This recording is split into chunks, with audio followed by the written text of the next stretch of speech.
우리나라 그 말 중에 특별히 시간을 표현하는 단어들이 있죠. 특별히 날들을 지칭하는 단어들을 보면 순수한 우리 고유어들이 많이 있습니다. 예를 들면 어제, 그제, 오늘, 모레, 모레담이 뭐죠? 글피 이렇게 있습니다.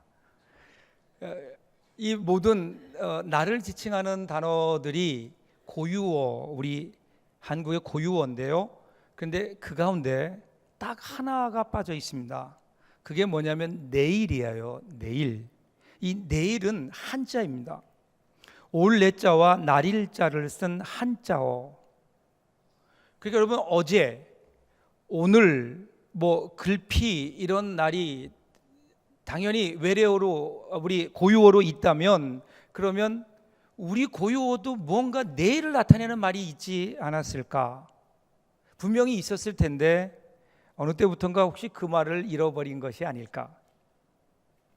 문제는 잃어버린 것이 그 단어가 아니라 혹시 내일이라고 하는 말에 깃들어 있는 정신과 어떤 뜻을 혹시 우리가 잃어버린 것은 아닐까? 너무나 어려운 현실 때문에 혹시 미래에 대한 꿈을 접은 것은 아닐까? 지난 2015년 7월에 조선일보에 조선비즈에서 20대를 상대로 설문조사를 했습니다. 그 가운데 질문 중에 미래라는 단어를 들으면 제일 먼저 떠오르는 단어가 뭡니까? 이런 질문에 20대예요. 10명 중 7명이 불안 이렇게 대답했다 그래요. 지금 한창 미래를 꿈꾸고 준비해야 될 20대 젊은 청년들이 미래를 생각할 때 소망보다는 불안 생각한다면 그럼 과연 우리 민족의 미래는 어떨까? 근데 여러분 이것이 20대만의 문제일까요? 오늘 여기 앉아있는 세대를 초월해서 사실 우리 모두들에게 우리의 미래 그러면 우리도 모르는 사이에 불안이라는 단어가 떠오르는 것은 아닐까? 왜 우리는 미래를 생각할 때마다 불안이라는 단어와 연결될 수밖에 없는가?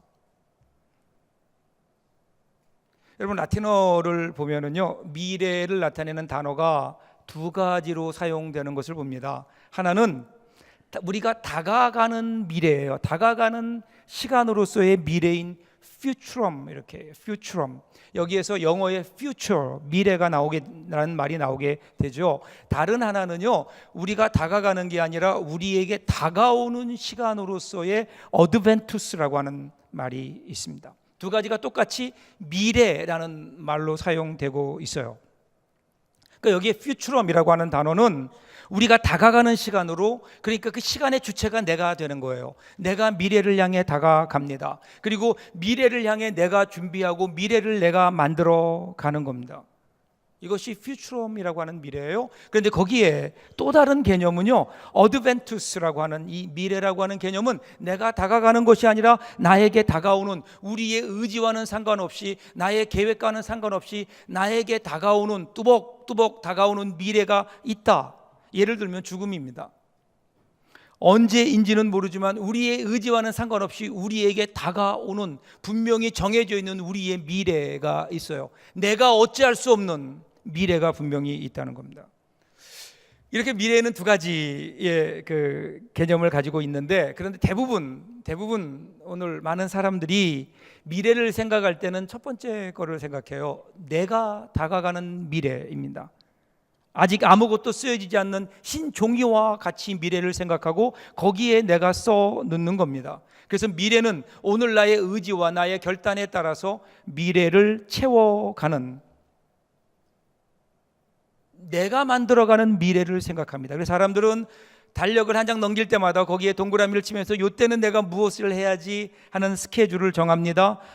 열흘 뒤, 일주일 뒤 혹은 한 달 뒤 무슨 날에는 어떤 일을 할 것이다 라고 동그라미를 치면서 미래를 계획합니다.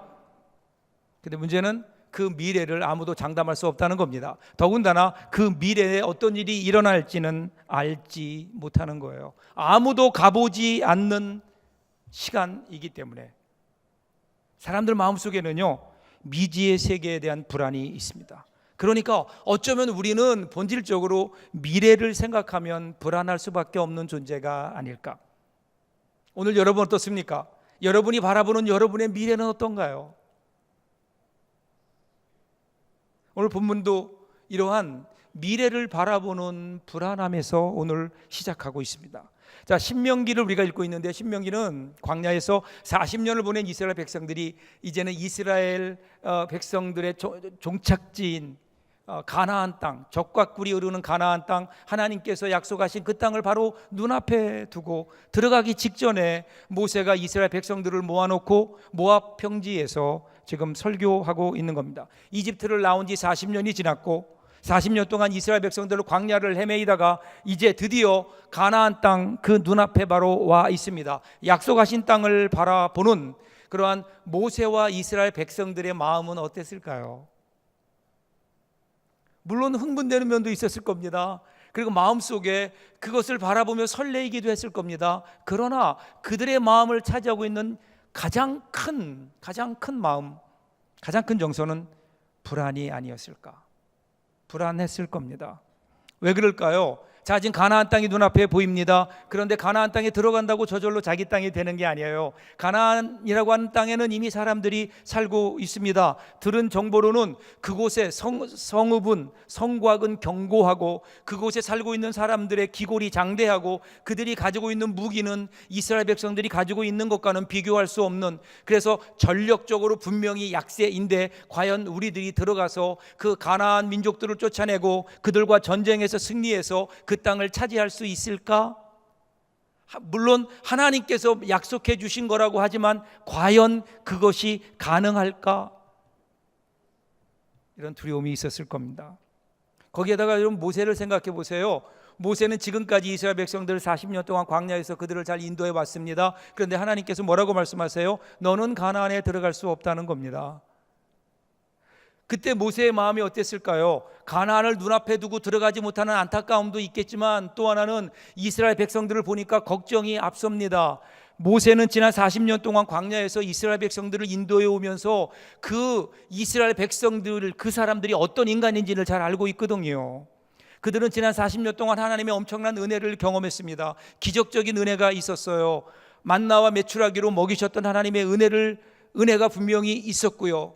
그리고 구름 기둥과 불 기둥으로 인도하시는 인도의 손길도 있었고요. 모든 위험으로부터 지켜주셨던 하나님의 보호의 손길도 그들은 경험했습니다. 목이 마를 때는 반석에서라도 바위에서라도 물을 나게 하셔서 그들을 먹이셨다고요. 그래서 그들은 광야에 40년을 지냈지만 한 번도 굶주리거나 헐벗지 않았다. 성경은 그렇게 이야기합니다. 문제는 그런데 그들이 그러한 것을 경험하는 것은 잠깐이고 그것이 지나가서 조금만 환경이 어려워지면 그러면 하나님을 향하여 원망하고 우리를 죽이려고 이 사막으로 데려왔느냐 원망하고, 그리고 모세를 향하여 돌을 들고 그들을 죽이려고 반역하려고 한 적이 한두 번이 아닙니다. 광야 40년 동안 그 일의 반복이었습니다. 그래서 모세는 이스라엘 백성들이 어떤 사람인지를 아는 거예요. 목이 곧은 백성이다 그렇게 얘기해요. 목이 곧은 완고한 사람들, 하나님의 은혜를 그렇게 경험했음에도 불구하고 은혜 앞에 무릎 꿇지 못하는 사람들, 그렇게 불순종적인 사람들을 데리고 과연 누가 내 뒤를 이어서 누가 저들을 가나안 땅으로 인도해 갈 것인가? 인도한다 하더라도 들어가서 과연 저들은 잘 살 것인가? 거기다가 가나안은 한 번도 가본 적이 없는 미지의 세계. 그러니 여러분 생각해 보세요. 두려웠을 겁니다. 이러한 두려움을 아시는 하나님께서 하나님은 지금 모세를 통해서 모세와 이스라엘 백성들을 위로하시며 그들에게 귀한 말씀을 주시는데, 그것이 바로 모세를 통하여 지금 되어지고 있는 신명기 모세의 설교인 겁니다. 오늘 이 신명기 말씀을 읽으면서 우리 미래를 바라보며 두려움 가운데 있는 우리의 마음속에도 하나님이 주시는 그 귀한 음성이 들려질 수 있기를 주님의 이름으로 축복합니다. 어떤 말씀을 주셨죠? 오늘 본문이 시작되는 32절 보십시오. 내가 있기 전 하나님이 사람을 세상에 창조하신 날부터 지금까지 지나간 날을 상고하여 보라. 이런 일을 들은 적이 있었느냐? 자, 불확실한 미래 앞에서 불안해하며 걱정하는 이스라엘 백성들을 향하여 하나님께서 모세를 통하여 주신 첫 번째 말씀은 뭐냐면 지나간 날들을 상고해 보아라. 여러분 가장 필요한 게 뭐냐면요, 불안한 미래 앞에 서 있는 이스라엘 백성들에게 제일 먼저 명령하신 것이, 그것은 급박하게 돌아가는 이 세상의 시간의 흐름을 끊어버리고 하나님의 시간의 흐름을 붙잡으라는 겁니다.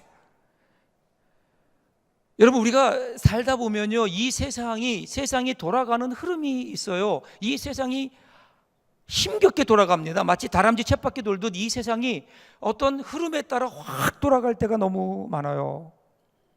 그럼 우리도 모르는 사이에 이 세상이 흘러가는 흐름 속에 우리도 거기에 빨려서 그렇게 흘러가고 돌아갈 때가 얼마나 많은지 모릅니다. 그 안에 있어서는 불안의 문제를 해결할 수 없다는 겁니다. 그러니까 이 세상이 흘러가는 흐름을 끊고 하나님 앞에 나와 서라라는 겁니다.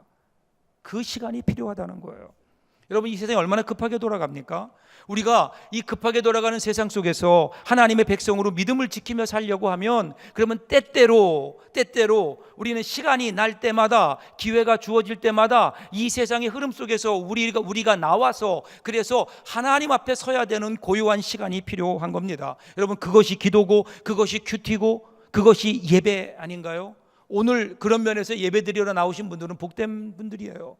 만일에 하나님께서 오늘 주일을 우리에게 주시고 주일이라고 하는 시간을 끊으시고 이 안에 예배 시간을 우리에게 주지 않으셨다면, 어쩌면 우리는 하나님도 잊어버린 채 세상 속에서 다른 사람 사는 대로, 세상이 급하게 돌아가는 대로 그 속에서 우리의 인생을 소진하고 있지 않을까. 그런데 하나님께서 우리에게 따로 이 시간을 허락해 주셔서 그곳에서 빠져나와서 하나님 앞에 서서 잘 살고 있는지, 제대로 살고 있는지 자신을 돌아보는 시간을 주신 것 얼마나 감사해요. 예배를 드리며, 그래서 우리는 이 세상의 흐름이 아니라 하나님께서 이끌어 가시는 거룩한 하나님의 시간의 흐름 속으로 우리는 뛰어들 수 있는 겁니다. 세상의 흐름이 아닌 거룩한 하나님의 시간의 흐름 속으로 우리가 들어오게 되고, 그렇게 될 때 우리는 비로소 자유하게 되고요, 진리 안에서 참 자유와 평안을 누리게 되는 것 아닐까요? 오늘 여러분, 우리가 드리는 예배를 통해서 이 세상의 복잡한 흐름이 아니라 하나님의 거룩한 흐름 속에서 하나님이 주시는 은혜 가운데 푹 젖어보는 오늘 귀한 은혜가 저와 여러분들에게 있기를 주님의 이름으로 축복합니다. 시간을 그곳에서 빠져나와서 먼저 하나님 앞에 서야 하는 거예요. 하나님 앞에 서서 그 다음 무엇을 해야 될까요? 33절 34절을 보십시오. 어떤 국민이 불 가운데서 말씀하시는 하나님의 음성을 너처럼 듣고 생존하였느냐? 어떤 신이 와서 시험과 이적과 기사와 전쟁과 강한 손과 편팔과 크게 두려운 일로 한 민족을 다른 민족에게서 인도하여 낸 일이 있느냐? 이는 다 너희의 하나님 여호와께서 애굽에서 너희를 위하여 너희의 목전에서 행하신 일이라. 자, 보세요. 무엇을 기억해야 되는가 하면 하나님께서 하신 일이에요. 하나님께서 하신 일이 뭐죠? 출애굽입니다. 구원의 역사인 거예요. 여러분, 이스라엘 백성들이 이집트에서 그들이 살아갈 때 어떤 모습으로 살았나요? 노예였다고요. 노예는 뭔가요? 노예에게는요, 자유도 없어요. 그러기에 미래도 없는 거예요. 그저 주인이 시키는 대로 살아가야만 하는 노예. 그런데 그런 이스라엘 백성들을 노예에서 구원하셔서 자유를 주시고 새로운 미래를 허락해 주신 분이 바로 하나님이시라는 거예요. 이것이 하나님의 구원의 역사가 아니었느냐? 그리고 그 하나님, 너희를 구원하신 하나님이 지난 40년 동안 너희를 보호하셨고, 그리고 오늘 이곳까지 이르게 하셨다. 그런데 너희가 어찌하여 두려워하느냐라는 거예요. 과거를 생각해 보라는 거예요. 지금과는 비교도 할 수 없이 이집트에서 430년 동안 노예 생활하면서 그곳에서 죽지 못해 살았던 너희들을 구원해서 오늘에 이르게까지인 구원의 그 하나님을 생각해 보아라. 그 하나님이 너희들과 함께 하시고, 그리고 그 하나님이 열어갈 새로운 시대, 적과 꿀이 흐르는 가나안 땅으로 너희를 인도하여 드리려고 하는데 너희들이 왜 불안해하느냐? 구원의 하나님을 생각해 보라는 거예요. 과거에 지금보다 더 어려울 때에 도우시고 구원하시고 역사하셨던 하나님의 그 은혜를 다시 한번 기억하라는 거예요. 하나님께서 이스라엘 백성들을 구원하시고 또 그 과정에서 자신을 나타내신 그 능력과 영광과 권능을 기억해라. 그 하나님을 기억할 때 그때 새로운 미래가 열려지지 않을까요? 이 세상의 환경은 아무리 바라보고 또 바라보고 분석하고 또 분석해 보아도요, 이 세상에는 소망이 없다고요. 이 세상에는요, 우리를 불안하게 만드는 요소만 있지 우리의 미래를 향하여 담대하게 담대하게 용기를 가지라고 용기를 주는 그러한 요소들은 없죠. 구원의 하나님, 이 세상의 흐름이 아니라 이 거룩한 하나님의 흐름을 붙잡아야 됩니다. 그리고 흐름 속에서 우리를 구원하기 위해 이 땅에 오신 하나님의 그 사랑, 예수 그리스도의 그 사랑, 십자가, 나를 구원하시기 위해서 십자가에 대신 죽어주신 그 사랑을 생각할 때에 그 사랑이 우리 가운데 있다면 그 구원의 역사가 우리에게 분명하게 보이고 우리 가운데 그 구원의 역사가 살아있고 그 구원의 하나님을 우리가 바라볼 수 있다면, 그 사실을 우리가 깨달을 수만 있다면, 우리 미래가 아무리 불안하게 보인다 하더라도, 우리의 현실은 너의 미래가 비관적이라고 아무리 우리를 향하여 외칠지라도 나를 구원하신 하나님의 손길이 붙들고 있기 때문에 나의 미래를 인도하실 것이다. 이것이 오늘 우리가 믿는 믿음이 아닐까요? 그래서 35절을 보세요. 이것을 내게 나타내심은 여호와는 하나님이시요 그 외에는 다른 신이 없음을 내게 알게 하려 하심이니라. 살다 보면 어려운 순간들이 있죠. 소망이 없어 보이는 순간들이 있습니다. 이제 내 인생은 끝났다, 절망의 순간이 우리에게 분명히 있습니다. 그때 우리는 꼭 죽을 것 같고 망할 것 같은데 그렇지 않다는 거예요. 그때 우리를 쥐고 계시는, 우리의 인생을 쥐고 계시는 하나님, 우리를 구원하신 하나님, 그 하나님이 궁극적으로 우리를 쥐고 계시기 때문에 하나님은 절대로 우리를 잡은 그 생명의 손길을 하나님은 절대로 놓지 않으실 것이기 때문에, 우리를 포기하지 않을 것이기 때문에, 우리를 이대로 그냥 두지 않을 것이기 때문에, 그 하나님의 사랑이 우리를 여전히 붙들고 있기 때문에, 그 하나님이 인도해 주시는 그 사랑과 구원의 손길이 지금도 우리 가운데 있기 때문에, 여러분, 우리는 어두운 미래처럼 보이지만 어두움을 빛으로 바라볼 수 있는 것 아닐까요? 그 하나님. 그래서 여러분 39절 40절 보세요. 어떻게 결론 짓고 있나요? 그런즉 너는 오늘 위로 하늘에나 아래로 땅에 오직 여호와는 하나님이시요 다른 신이 없는 줄을 알아 명심하고 오늘 내가 내게 명령하는 여호와의 규례와 명령을 지키라. 너와 내 후손이 복을 받아 내 하나님 여호와께서 내게 주시는 땅에서 한없이 오래 살리라. 그러니 그 하나님의 구원의 하나님의 손길을 기억하고 불안해하지 말아라.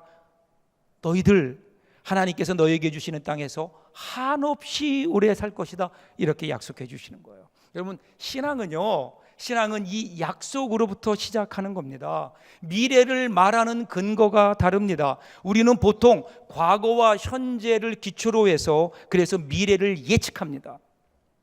다시 말하면 과거로부터 현재까지 일어났던 일들, 시대의 흐름을 분석하고 그것을 기초로 해서 미래에 어떤 일이 있을까, 우리의 미래는 어떻게 될 것인가, 미래에 관하여 말하는 겁니다.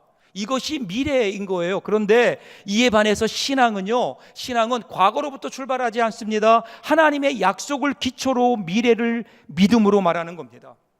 다시 말하면 성경에서 말씀하시는 우리의 미래에 대한 하나님의 약속, 너희가 그곳에 들어가서 장구하게 영원히 살 것이다, 미래에 대한 하나님의 약속을 보고 그 약속을 붙들고 그 약속으로부터, 미래의 약속으로부터 오늘을 바라보는 겁니다. 관점이 다릅니다. 사람들은요, 오늘 우리의 현실로부터 미래를 바라보지만 우리 신앙인 예수 믿는 사람들은 미래에 하나님께서 이루어 놓으실 모든 것이 합력하여 선을 이루실 하나님께서 이루실 결과로부터 믿음으로 그것을 바라보며 오늘 그 믿음의 빛 아래 오늘을 조명해 보는 거예요. 그러면 오늘 우리 삶이 다르잖아요. 기준이 다른 겁니다. 무엇을 기준으로 사는가, 여러분, 이것이 우리 인생의 질을 결정하지 않을까요? 어떤 사람은 법을 기준으로 삼아 살고요, 어떤 사람은 상식, 어떤 사람은 도리, 어떤 사람은 예의를 기준으로 삼습니다. 이 정도면 좋겠어요. 이런 그래도 정신적인 가치를 가지고 그런 기준으로 살면 그래도 지금보다는 더 세상이 훨씬 나아질 겁니다. 그런데 이 세상을 보세요. 우리가 살아가는 이 세상을 보면은요, 사람들이 언제부턴지 돈이 기준이 되고요, 자기의 욕심이 기준이 되고요, 자기의 욕망이 기준이 되어서 그것들을 이루기 위해 살아갑니다. 그러니까 세상이 갈수록 동물의 세계와 다를 것이 없어진, 여러분, 우리 예수 믿는 사람들은 어떤가요? 여기에 만족하지 않는 거예요.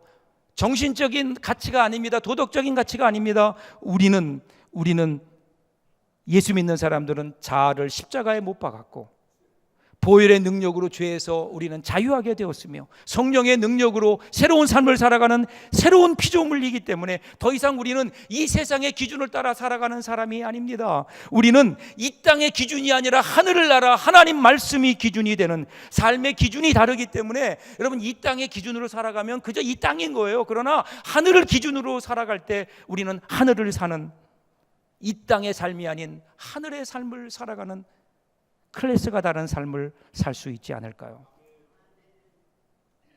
여러분, 제가 미국에 있을 때 가장 즐겨보던 스포츠가 미식축구예요. 미식축구인데요, 미국식 럭비죠. 여러분 보신 적 있죠? 뭐 이런 거 막 쓰고 막 하잖아요. 그런데 한국에 오니까 사람들이 이거 미식축구를 별로 안 좋아해요. 별로 잘 안 봐요. 그래서 왜 그런가 그랬더니 이유는 간단해요. 룰을 몰라요. 여러분, 룰을 알면요, 미식축구만큼 재미있는 게 없어요. 바둑보다 더 수가 많다 그래요. 룰을 모르니까 재미가 없는 거예요.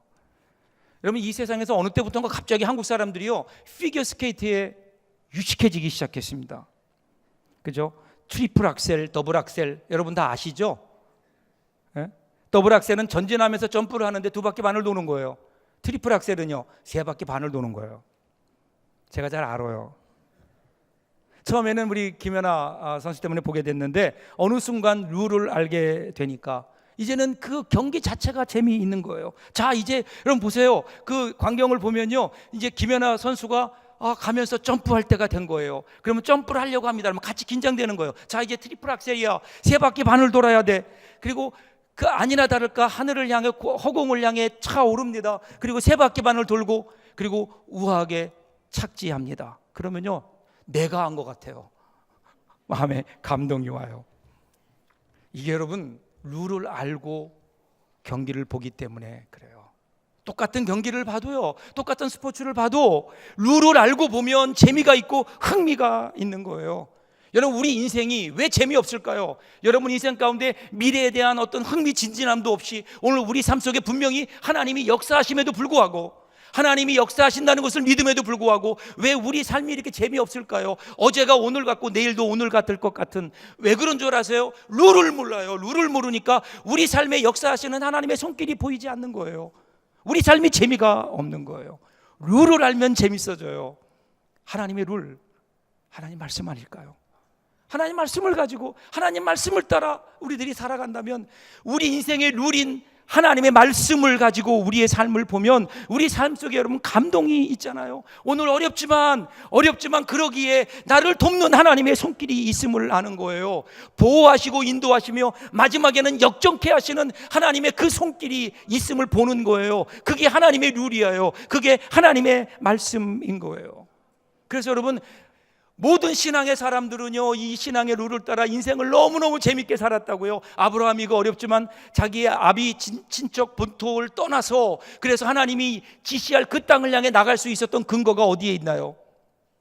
하나님께 주신 약속, 하나님의 룰을 따라 살았던 거예요. 그래서 그는 그 누구보다도 흥미진진한 삶을 살 수 있었습니다. 베드로가 하나님 말씀을 따라, 예수님의 말씀을 따라 그물을 깊은 곳에 던졌을 때 그는 그의 일생에 한 번도 경험하지 못했던, 그물이 찢어질 정도로 고기를 잡았던 만선의 기쁨을 누릴 수 있게 된 거예요.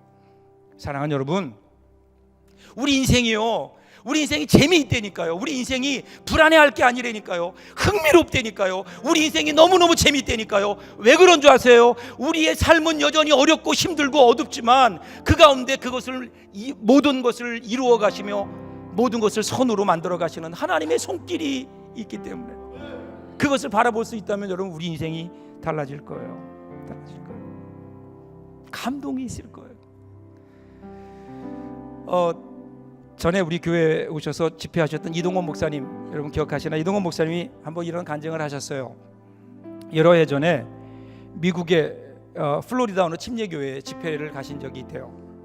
강사로 가셨는데 오전에 집회가 끝난 다음에 점심에 그 교회 목사님, 미국 교회 목사님이죠, 침례교회 목사님이 점심을 대접하겠다 해서 플로리다 해변에 아주 멋있는 큰 아름다운 그 고급 레스토랑이 있더래요. 거기로 인도에 갔더랍니다. 거기에 갔더니 주인이 나와서 그 식당 주인이 나와서 맞이하는데 보니까 그 교회 집사님이래요. 그 교회 안수 집사님인데 그 목사님이 칭찬을 많이 하더래요. 정말 훌륭하게 모험적으로 신앙생활하는 분이라고. 그러면서 그분이 이제 식사를 같이 하면서 간증을 하더래요. 간증을 하는데 혹시 이동호 목사님 묻더래요. 혹시 들어올 때 현관에 걸려있는 사진을 봤냐고. 그랬더니 뭐 그냥 들어와서 못 봤다 그랬더니 거기에 사진이 하나 있는데 저희 어머님 사진입니다.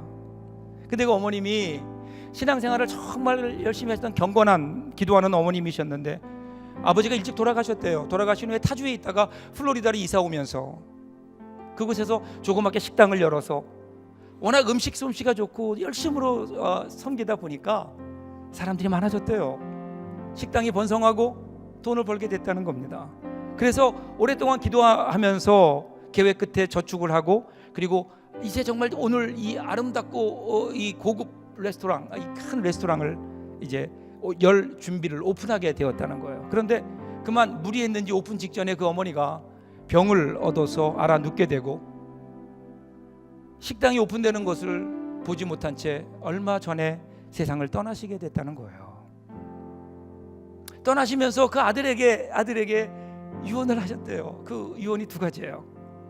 하나는 사업을 열심히 해라, 성실하게 해라, 하나님이 주신 거다. 그러나 사업보다 인생의 주인이신 하나님을 더 귀히 여기는 믿음을 살았으면 좋겠다.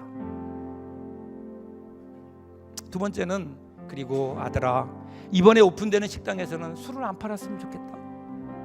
술을 안 팔았으면 좋겠다. 이 유언을 따라서 이 아들이요 그대로 따른 거예요. 그 어머니 말씀에 순종한 거예요. 어머니 유언대로 순종했으면 처음에는요 술을 안 판다고 하니까 그 술을 파는 주류업자들이 와서 막 폭력배를 동원해서 협박하고 그러더래요. 그래서 그 어머니 사진을 보여주면서 어머니가 돌아가시면서 이런 유언을 했는데 어떻게 내가 술을 팔겠느냐고 그랬더니 그 사람들도 그 얘기를 보고 사진을 보더니 그냥 가더래요. 그래서 그때부터 이 식당을 그렇게 어머니의 유언을 따라 하나님 말씀을 따라 지금까지 잘 경영해 오고 있다고. 은혜 가운데 식사를 마치고 나가는데 식당 들어오는 입구에 사진이 걸려 있더래요. 인자하게 생긴 미국인 할머니 한 분이 거기 계시는데 그 아래 글이 써 있었는데 이런 글이었어요. 5줄의 글이었습니다. 어머니의 미소는 저의 추억입니다. 어머니의 사랑은 저의 용기입니다. 어머니의 말씀은 저의 등불입니다. 어머니의 기도는 저의 능력입니다. 어머니의 주님은 저의 주님입니다. 우리 어버이 주일이죠. 여러분 부모님의 유언을 따라 하나님 말씀을 지키고 살았더니 하나님께서 이렇게 축복해 주셨단 말이에요. 여러분, 자 우리 여러분의 미래를 한번 다시 보십시오. 아직도 불안하십니까? 우리의 미래는 결코 불안하지 않은 거예요. 우리의 상황을 바라보면 불안하지만 돈을 기준으로 바라보면 우리는 불안할 수밖에 없지만 우리의 기준이 하나님 말씀이라면 그리고 하나님의 손길이라면 여러분 인생 달라지지 않을까요? 그런 마음으로 미래를 바라보십시오. 용기를 내십시오. 힘을 내십시오. 하나님 말씀을 따라 한번 그곳을 향해 믿음의 발걸음을 내어디어 보십시오. 그러면 여러분 요단강이 갈라지고 그리고 여리고성이 무너지는 놀라운 일들이 우리를 기다리고 있는데 오늘 귀한 은혜가 오늘 저와 여러분들 가운데 함께 하시기를 주님의 이름으로 축복합니다. 기도하겠습니다.